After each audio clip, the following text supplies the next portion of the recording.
Hi, I'm Jason Simpson, the bike park manager here at Panorama. I want to give you a course preview of this weekend's Canada Cup, BC Cup, partnered with the Dunbar Summer Series.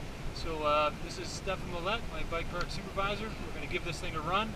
I'm no Claudio, but we're going to do our best. Let's do it, man. So out of the gate, the speed will come up really quickly into this first left-hand berm, which leads you down to these two wood senders. First one's low and fast. Second one, get your line right to catch the berm. Really good speed as you bounce into the woods here. This corner is tough. It's kind of very, very loose and difficult to negotiate. Over the hot hip, and as you land, the speed comes up here really quickly. Very, very fast down here as you bounce into the forest. Small drop here, larger drop here that can buck you. Casey Brown had some issues there a couple of years back, so keep your eye on that one. Now this is the first of the new sections that we've created. This is called Old Man. There are more than one choice here. You have this small wood road gap here that lands you basically on a mattress of loam. There's another easier line there too on the left. These corners are right now absolutely raw, grassy, very slippery and loose. They're flat, so it'll be interesting to see how that progresses. You then move back into the original course just underneath the plunge and en route to the dollar sign, which will be very familiar to everybody. It's virtually unchanged other than we've lost a couple of more trees in the line due to windstorms this year, so it will open up even more. We are taking the most conservative of the lines here right now, but if you look to your left, there are lots of opportunities to make up or lose time down through this section. Speed really comes up fast again here. You're off the gas and moving it on to old timer into this slightly loose off camber section. Lots of rock, lots of small drops that can catch you out, so you got to keep the focus on all the way through here and find your line as you enter into the rock garden.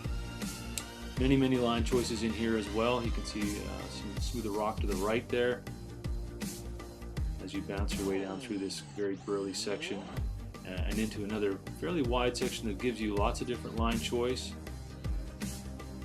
Once again, great opportunities to be creative and find ways to save time. Over Stefan's drop, great berm here into kind of a blind jump right here out onto the trail. You accelerate again very quickly into this small low berm and over the creek gap. And this is a tough section here, very large off-camber roots. If it's wet, that'll be very tricky through there. So you're about halfway through the course, a little more than halfway through the course. This section here will give you a chance to stretch the muscles, catch your breath, and get ready for basically the finale. Again, lots of line choice here. Keep the speed up, and you'll minimize the amount of pedaling required to get up through here. Last year we did move the entrance to the cliffs back a bit in an effort to minimize the amount of pedaling required.